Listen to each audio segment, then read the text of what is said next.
We are in Joshua chapter 11.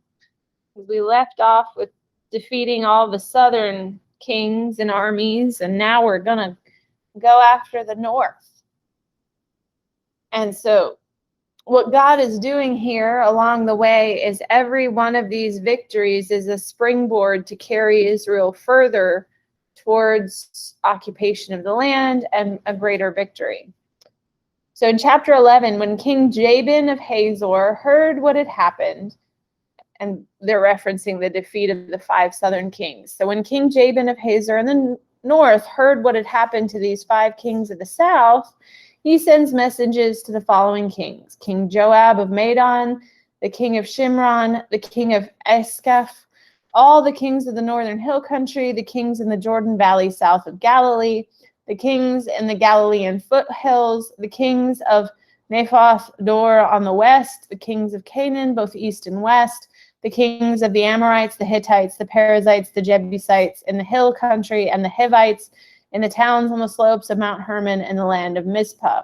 And all these kings came out to fight. Their combined armies formed a vast horde, and with all their horses and chariots, they covered the landscape like the sand on the seashore.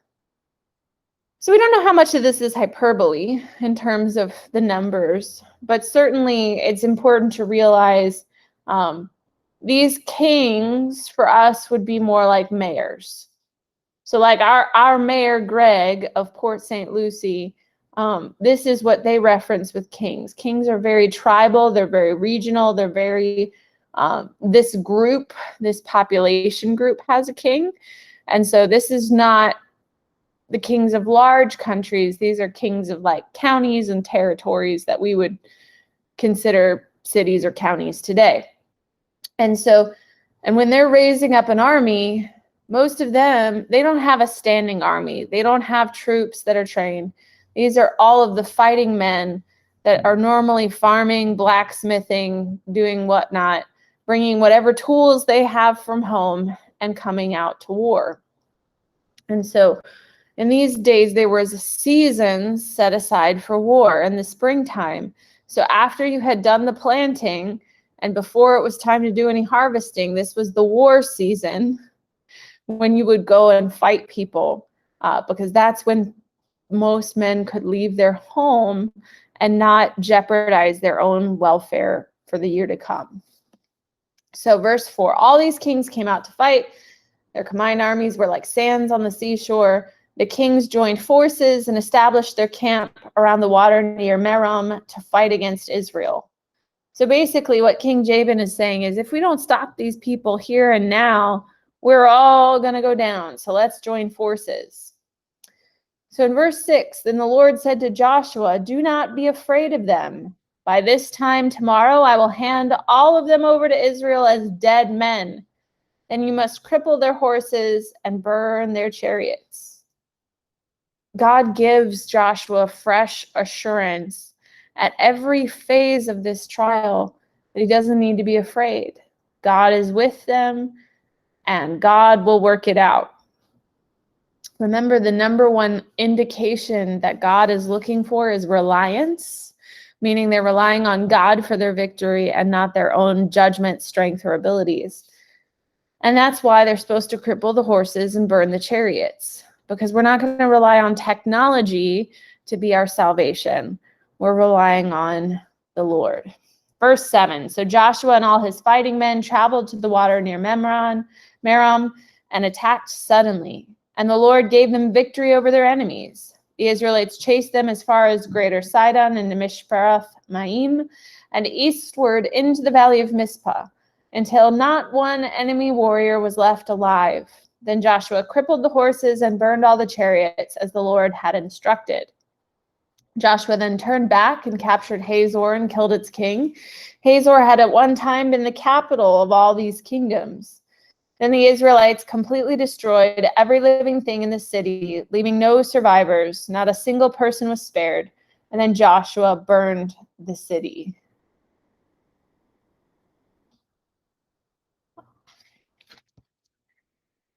Joshua slaughtered all the other kings and their people, completely destroying them, just as Moses, the servant of the Lord, had commanded.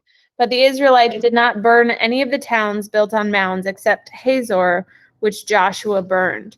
And the Israelites took all the plunder and livestock from the ravaged towns for themselves, but they killed the people, leaving no survivors.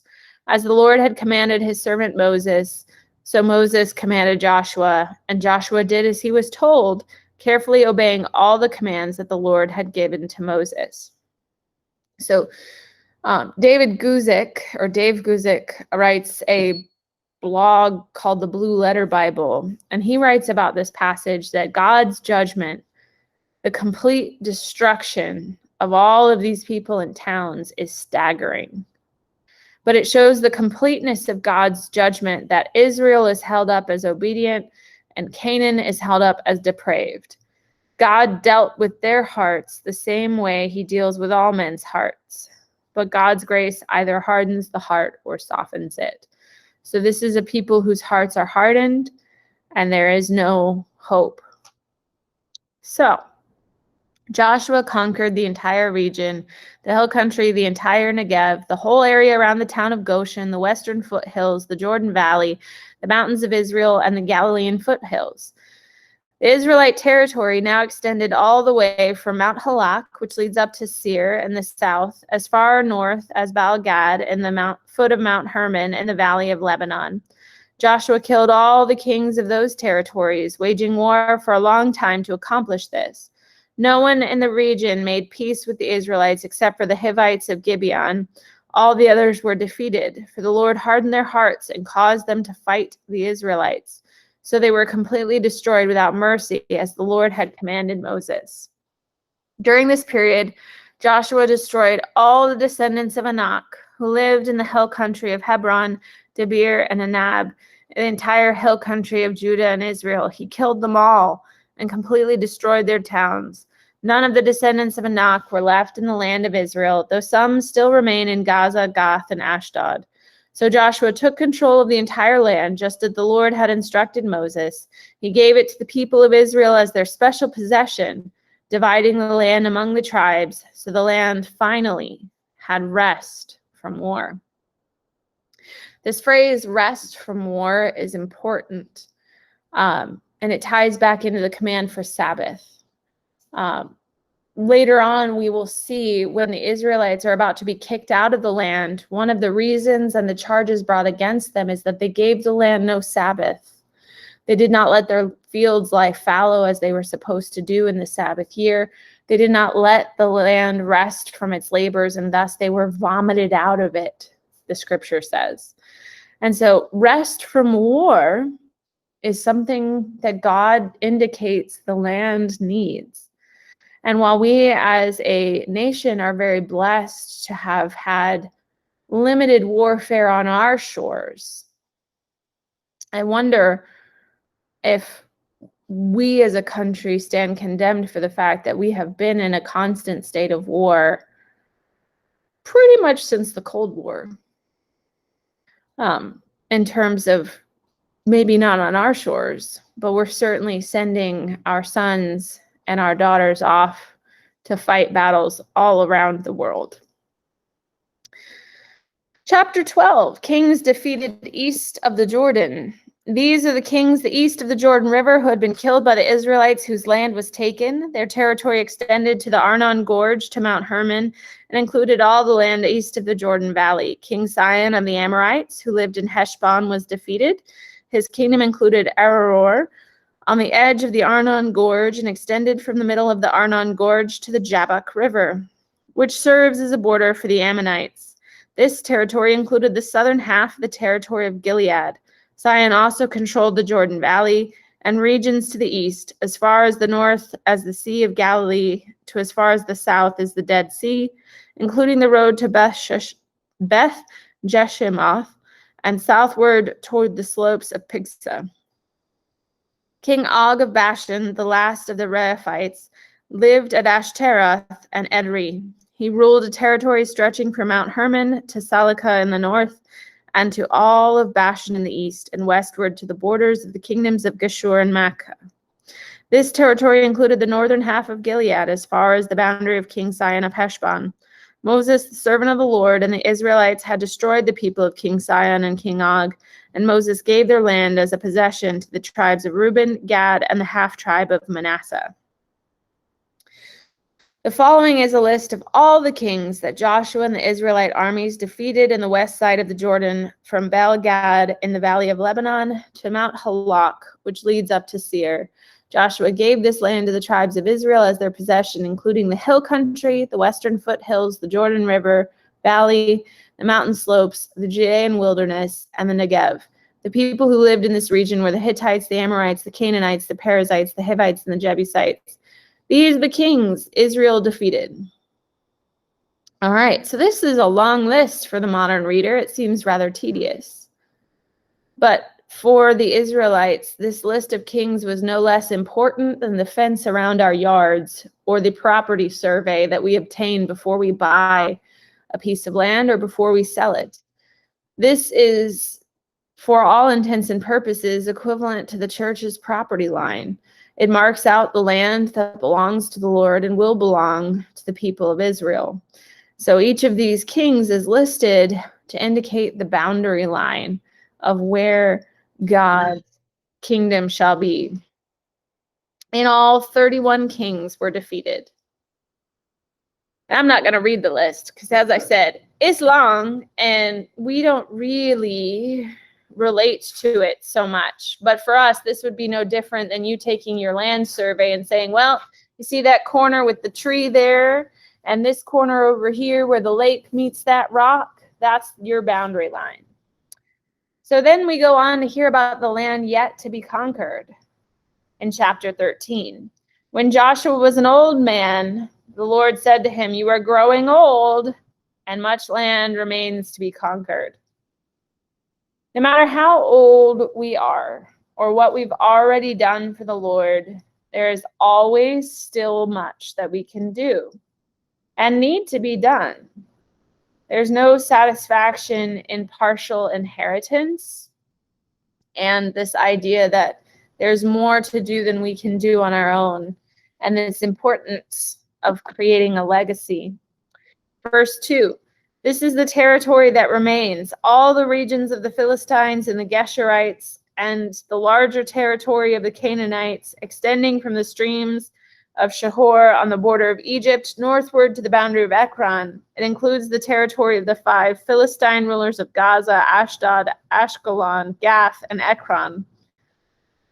The land of the Avites in the south also remains to be conquered. In the north, the following area has not yet been conquered: all the land of the Canaanites, including Merah, which belonged to the Sidonians, stretching northward to Aphek on the border of the Amorites, the land of Gebalites, and all of the Lebanon mountain area to the east from Baal-Gad, below Mount Hermon, to Lebo Hamath, and the hill country from Lebanon to Mishrepoth-Maim, including all the land of the Sidonians. I myself will drive these people out of the land ahead of the Israelites. So be sure to give this land to Israel as a special possession, just as I have commanded you. Include all the territory as Israel's possession when you divide this land among the 9 tribes and the half-tribe of Manasseh. So each tribe was left responsible for taking complete possession of the land that they were given. Pardon me. So what happens is they defeat the king, the ruler, but not really is all of the land routed out. What is expected to happen is that Joshua divides the land among the peoples, and then the peoples are responsible for going and extending their control of that territory. And this is because God values personal responsibility and initiative. This is how things get done. If they are done for us, we tend not to value them as much as if and when we participate in the accomplishment. And so God's people are being blessed by their service to the Lord and their obedience to carrying forward the work and the mission to be done. The land divided east of the Jordan. Half the tribe of Manasseh and the tribes of Reuben and Gad had already received their grants of land on the east side of the Jordan, for Moses, the servant of the Lord, had previously assigned this land to them. Their territory extended from Aroer on the edge of the Arnon Gorge, including the town in the middle of the gorge, to the plain beyond Medeba, as far as Dibon. It also included all the towns of King Sihon of the Amorites, who had reigned in Heshbon, and extended as the borders of Ammon. It included Gilead, the territory of the kingdoms of Geshur and Makkah, and all of Mount Hernon, and all of Bashan as far as Salakah, and all the territory of King Og of Bashan, who had reigned in Ashtaroth and Edrei. King Og was the last of the Reaphites, for Moses had attacked them and driven them out. But the Israelites failed to drive out the people of Geshur and Makkah, so they continue to live among the Israelites to this day. So we see the first, or the second, depending on your perspective, semi-failure of the Israelites. The first was when they were tricked into a treaty because they assumed that worn out clothing also meant that they had journeyed a long way from Gad. And here we have the Israelites failing to drive the people out of Geshur and Makkah. So when they say the land was completely defeated, the land was completely routed, some of that is hyperbole. Because right alongside it, we also have this account of where they didn't succeed in all places with all peoples. So we already have the treaty made with the Gibeonites, which they weren't supposed to make, but oh well. And now we have a few tribes that they haven't succeeded in driving out.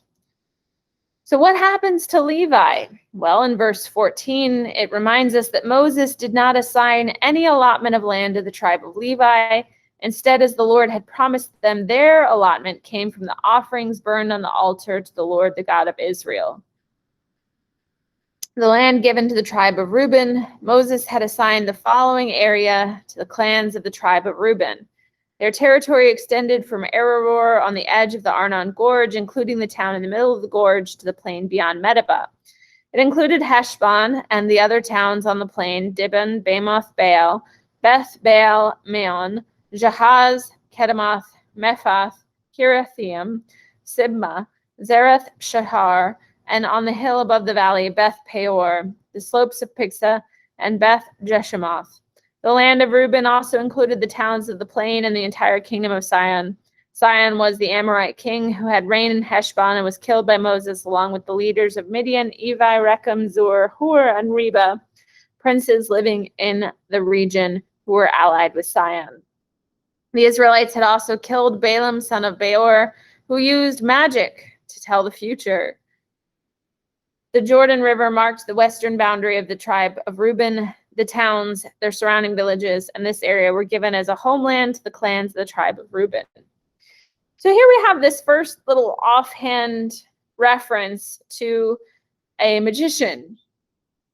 And we have various places in the Bible where it says not to trust witches, not to trust those who use magic, not to trust or use people who use divination, trying to tell the future.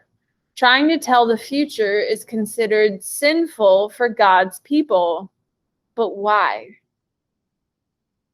It's idolatry. Wanting to know what happens by nature is very self, saying, I don't trust God to work it out. I need to know what's going to happen. And so God takes a very serious stance against divination or trying to tell the future. And this works itself out throughout history in God's people at various times. Salem witch trials, the Inquisition, lots of times where the church has persecuted anyone that it thought was engaging in these behaviors. And is one of those things that people tend to look at the church askance and say, well, this is harmless. You know, tarot cards are harmless. Palm reading is harmless. That's what a lot of people might argue and say. I don't believe so. Because even if it doesn't outwardly harm our bodies, I think it harms our psyche in the ways that it twists us. It twists us to think that we should or get to know the future, or that we are in control or power when we're not. We are meant to depend on God. So, verse 24, Moses had assigned the following areas to the clans of the tribe of Gad. Their territory included Jazer, all the towns of Gilead, half the land of Ammon, blah, blah, blah, blah, blah.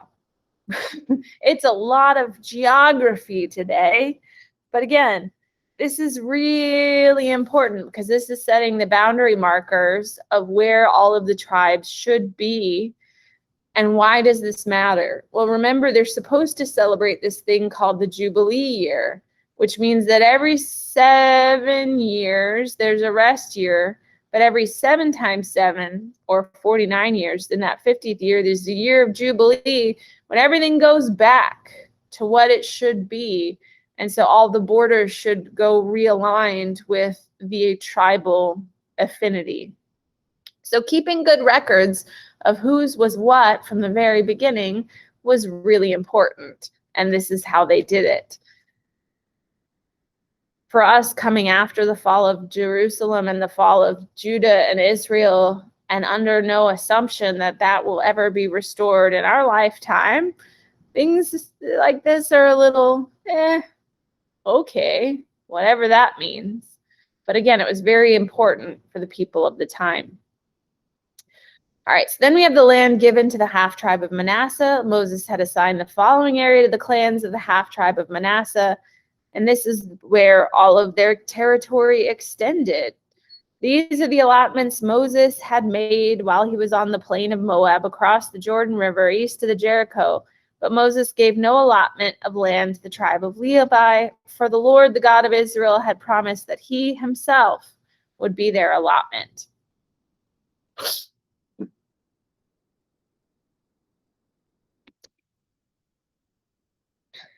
We have chapter 14, the land divided west of the Jordan.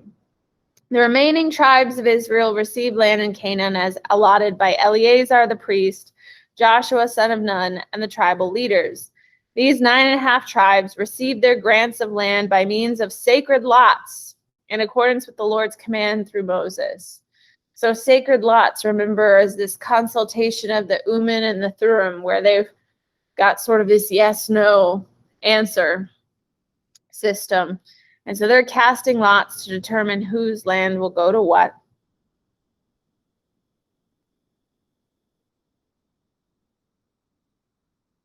Moses had already given a grant of land to the 2.5 tribes on the east side of the Jordan River, but he had given the Levites no such allotment. The descendants of Joseph had become 2 separate tribes, Manasseh and Ephraim, and the Levites were given no land at all. Only towns to live in with surrounding pasture lands for their livestock and all their possessions. So the land was distributed in strict accordance with the Lord's commands given to Moses. That's the other thing, is that they're keeping track, that they're being faithful to what God said they should do. And why would that matter to them? Well, remember at the end of Deuteronomy, there was that whole couple pages worth of blessings, but also a couple pages worth of curses if they don't do what God said they should do. So this is setting up their records to say, look, we did everything just as we were supposed to do. So here we have verse 6, Caleb requests land. A delegation from the tribe of Judah, led by Caleb, son of Jephunneh, the Kenizzite, came to Joshua at Gilgal. Caleb said to Joshua, remember what the Lord said to Moses, the man of God, about you and me when we were at Kadesh Barnea. I was 40 years old when Moses, the servant of the Lord, sent me from Kadesh Barnea to explore the land of Canaan. I returned and gave an honest report, but my brothers who went with me frightened the people from entering the promised land. For my part, I wholeheartedly followed the Lord my God. So that day my Moses solemnly promised me, the land of Canaan on which you were just walking will be your grant of land, and that of your descendants forever, because you wholeheartedly followed the Lord my God. Now, as you can see, the Lord has kept me alive and well, as he promised, for all these 45 years since Moses made this promise. Even while Israel wandered in the wilderness, Today I am 85 years old. I am as strong now as I was when Moses sent me out on that journey.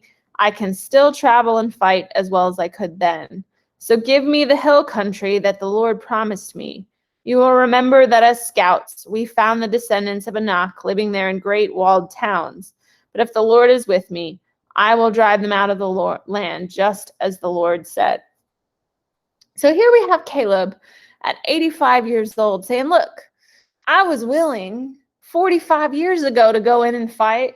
I'm still willing and able now. Let me do it. So Joshua blesses Caleb and says, go for it, son of Jephunneh, and gave Hebron to him as his portion of land. Hebron still belongs to the descendants of Caleb, son of Jephunneh the Kenizzite, because he wholeheartedly followed the Lord, the God of Israel. Previously, Hebron had been called Kiriath Arba. It had been named after Arba, a great hero of the descendants of Anak, and the land had rest from war. So again, we have this, okay, this portion of the land is settled and is going to rest from war for a time. Now we have the land given to Judah. These chapters keep going. There's lots of land being given. The allotment for the clans of the tribe of Judah reached southward to the border of Edom, as far south as the wilderness of Zin. The southern boundary began at the south bay of the Dead Sea, ran around the south of Scorpion Pass. I'm grateful that that's not a place that I live. So south of the Scorpion Pass into the wilderness of Zin, and then went south of Kadesh Barnea to Hezron, went up to Adair, where it turned toward Karka, and from there passed to Asmon until finally it reached the brook of Egypt, which it followed to the Mediterranean Sea. This was their southern boundary. The eastern boundary extended along the Dead Sea to the mouth of the Jordan River. The northern boundary began at the bay where the Jordan River empties into the Dead Sea, went up from there to Beth Hogla, and then proceeded north of Beth Arabah to the stone of Bahan. Bahan was Reuben's son. From that point, it went through the valley of Achor to Debir, turning toward Gilgal, which is across from the slopes of Adamim on the south side of the valley. From there, the boundary extended to the east springs at En Shemesh and on to En Rogel. The boundary then passed through the valley of Ben Himnon on the southern slopes of the Jebusites, where the city of Jerusalem is located. And it went west to the top of the mountain above the valley of Himnon and up to the northern end of the valley of Rephaim. From there, the boundary extended from the top of the mountain to the spring waters of Nephtoah, and from there to the towns of Mount Ephron. Then it turned toward Baalah, that is Kiriath Jearim. The boundary circled west of Baalath to Mount Seir, passed along to the town of Kesalon on the northern slope of Mount Jearim, and went to Beth Shemesh and on to Timnah. The boundary then proceeded to the slope of the hill north of Ekron, where it turned toward Shekharan and Mount Baalah, and it passed Jabneel and ended at the Mediterranean Sea. The western boundary was the shoreline of the Mediterranean Sea. These are the boundaries for the clans of the tribe of Judah. So here we have, again, the land given to Caleb. We just talked about Caleb, and here we have the Lord commanded Joshua to assign some of Judah's territory to Caleb, son of Jephunneh. So Judah was given something, and then they get a little take-backsies because, oh yeah, remember that promise made to Caleb. So Caleb was given the towns that he had surveyed originally and faithfully. And then in verse 15, we hear, from there he went to fight against the people living in the town of Debir. And Caleb said, I will give my daughter Askah in marriage to the one who attacks and captures Kiriath Sephir. Othniel, the son of Caleb's brother, Kenaz, was the one who conquered it. So Askah became Othniel's wife. So we hear that Caleb doesn't actually do all the fighting like he said he would in his brag. Instead, he says, here's my pretty daughter. Who's going to conquer the land? If so, you can have my daughter as your spouse. When Askah married Othniel, she urged him to ask her father for a field. As she got down off her donkey, Caleb asked her, what's the matter? She said, give me another gift. You have already given me the land and the Negev. Now please give me springs of water too. So Caleb gave her the upper and lower springs. kings. Next, we're going to go to the towns allotted to Judah. This was the homeland allocated to the clans of the tribe of Judah. The towns of Judah, situated on the borders of Edom in the extreme south, were Kabzeel, Eder, Jagur, Kinna, Dimana, Ada, Kadesh, Hazor, Ithnan, Ziph, Telem, Baloth, Hazor Hadath, Kirioth Hezron, that is Hazor, Amam, Shema, Moldah, Hazar Gada, Heshmon, Beth Pelet, Hazar Shwal, Beersheba, Biziothia, Bela, Aim, Ezem, El Talad, Kasil, Horma, Ziklag, Madmana, Sasana, Labaioth, Shelim, Ain, and Rimmon, and 29 towns with their surrounding villages. And then we keep going for all of these towns, listed. We're going to skip down to verse 63 because the secret that isn't a very well-kept secret, I don't know how to pronounce all of these. You probably don't either. And if you're ever called on to read the scriptures, the best thing that I learned in seminary is say it confidently and keep going. Because even the people who study language and study the original languages are not for sure 100% how these are pronounced either, because when they were written down in Hebrew, they didn't have any vowels assigned to them. And we filled in the vowels as best we could with our best guesses. So do your best and keep going. Verse 63. But the tribe of Judah could not drive out the Jebusites who lived in the city of Jerusalem. So the Jebusites lived there among the people of Judah to this day. Why is this significant? The city on a hill. Jerusalem is the city that we have on a hill. And so in the Psalms, you have the songs of ascent. There are all these psalms that you're supposed to say on your way up to Jerusalem. And you have the psalms of descent. All the psalms you're supposed to say on your way back down of your journey. Cities on hills are hard to defeat militarily, but with God's help, they should have been able to do it. And this promise to take Jerusalem remained unfulfilled until David. So until from the very time of the beginning of the occupancy of the land until David, they do not defeat and drive out the Jebusites from Jerusalem. Why do you think that's going to become a problem? Intermarriage and cultural twists and changes are all going to happen. And Jerusalem is supposed to be the city that is the seat of the Lord's presence with his people. I hate that air conditioner. And so they're going to get into a heap of trouble along the way. But chapter 16, the land given to Ephraim and West Manasseh, the allotment for the descendants of Joseph, extended from the Jordan River near Jericho, east of the springs of Jericho, through the wilderness and into the hill country of Bethel, from Bethel, that is Luz. It ran over to Ataroth in the territory of the Archites, then it descended westward, the territory of the Japhilites, as far as the lower Beth Horon, then to Gezer, and over to the Mediterranean Sea. This was the homeland allocated to the families of Joseph's sons, Manasseh and Ephraim. It is really significant in the Bible that Manasseh and Ephraim are taken care of. Remember when Joshua comes out of Egypt and he meets with his father takes his sons as his sons. So Israel, Jacob, takes Joshua's sons and adopts them and says, "You shall be my sons as well."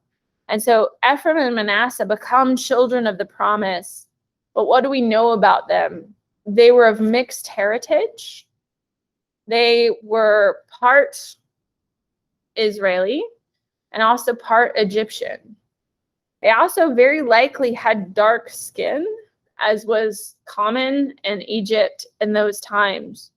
So by that adoption and incorporation into Israel, we have people of all skin colors and people who are outside of the genealogy of promise being entered in.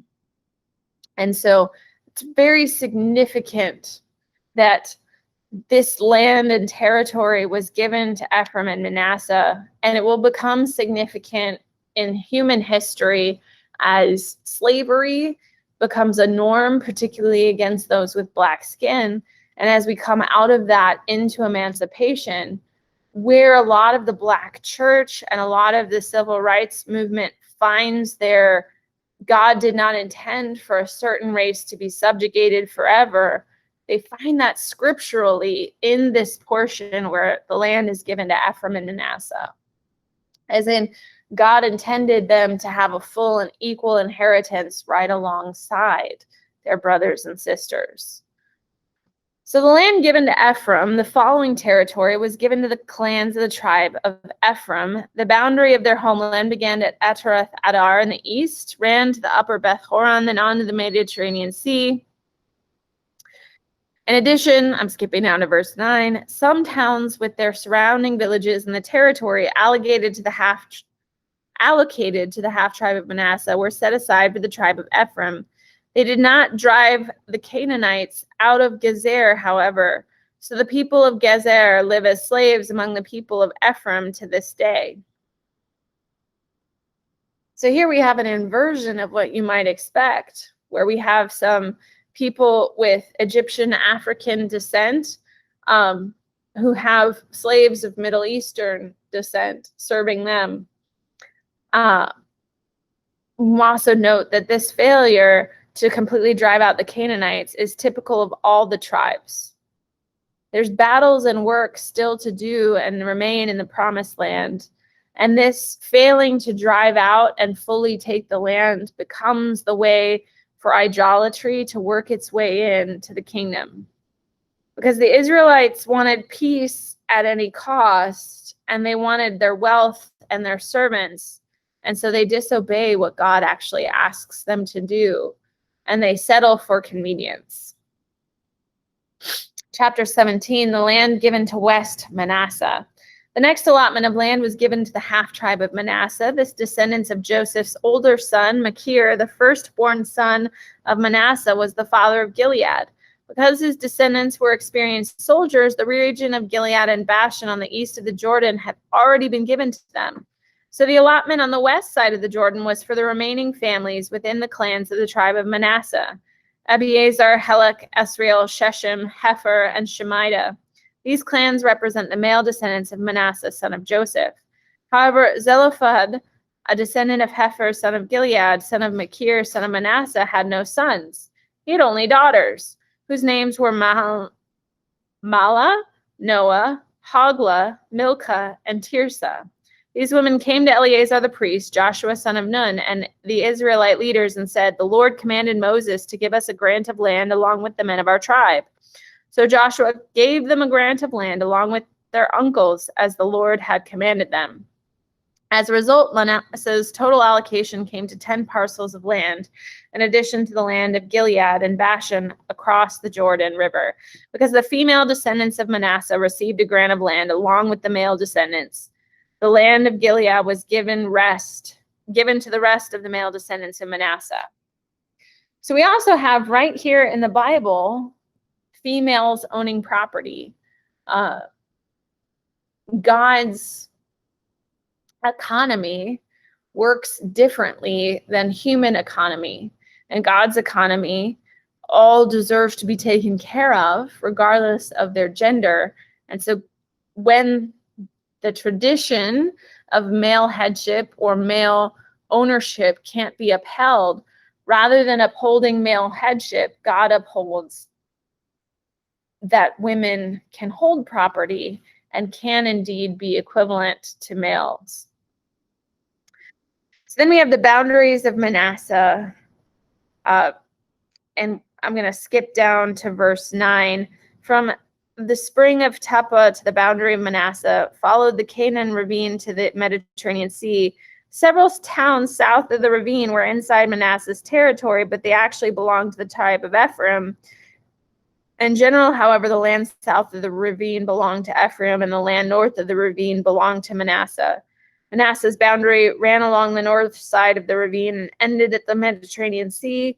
North of Manasseh was the territory of Asher, and to the east was the territory of Issachar. So from the beginning, we've got some wobbling in the boundary lines where things aren't perfectly clear who belongs to what. And one would think, well, these are half tribes of the same tribe, right? So that's no problem. They're family. Wrong. They're going to fight. They're going to fight a lot over who gave what. And it will work itself out over time in further conflict. Verse 11, the following towns within the territory of Issachar and Asher, however, were given to Manasseh: Bethshan, Ibleam, Dor, that is Naphoth Dor, Endor. You thought Star Wars wasn't in the Bible. Here you go. You got Endor right here in the Bible. Tanakh and Megiddo, each with their surrounding settlements. But the descendants of Manasseh were unable to occupy these towns because the Canaanites were determined to stay in that region. Later, however, when the Israelites became strong enough, they forced the Canaanites to work as slaves, but they did not drive them out of the land. So again, they know from God what they're supposed to do is drive them out. Initially, they can't, but as they get stronger, instead of doing what they're supposed to do, they go, we would much rather have slaves and forced labor than to have to drive them out and do all those jobs ourselves. Again, there is no such thing as a perfect time in the Bible. There is no time in human history where we got it right and we were perfectly at peace with God, except for in the immediate aftermath of the cross and resurrection. All the other times are messy and full of humans half-heartedly or partial-heartedly following God, and thus often the Bible contains things like slavery and abuses that were not of God's plan or intention, but they're what God's people chose to do. And that's what they choose here. And we know that those series of choices are going to bite them in the butt later. The descendants of Joseph came to Joshua and asked, "Why have you given us only one portion of land as our homeland when the Lord has blessed us with so many people?" Joshua replied, "If there are so many of you, and if the hill country of Ephraim is not large enough for you, clear out land for yourselves in the forest where the Perizzites and the Rephaites live." Basically, you've got more than enough if you'll just do the work of getting rid of the people. The descendants of Joseph responded, "It is true that the hill country is not large enough for us, but all the Canaanites in the lowlands have iron chariots, both those in Bethshan and its surrounding settlements and those in the valley of Jezreel. They are too strong for us." Gee, what does that sound like? Remember when they didn't want to go into the promised land in the first place because they're too strong for us? How quickly they've forgotten the Battle of Jericho and all of these other times when God has done the work. So then Joshua said to the tribes of Ephraim and Manasseh, the descendants of Joseph, "Since you are so large and strong, you will be given more than one portion.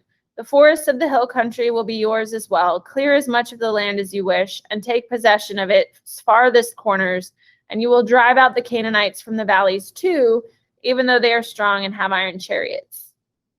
So here we have Joshua entering into the foray of politics.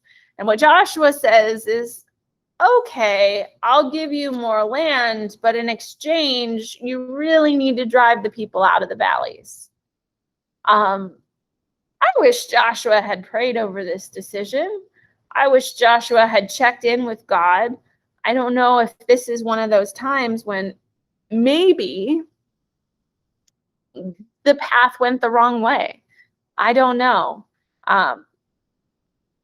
But I know that scarcity mentality and this whole thinking of we don't have enough is something that God abhors and often doesn't go well for God's people.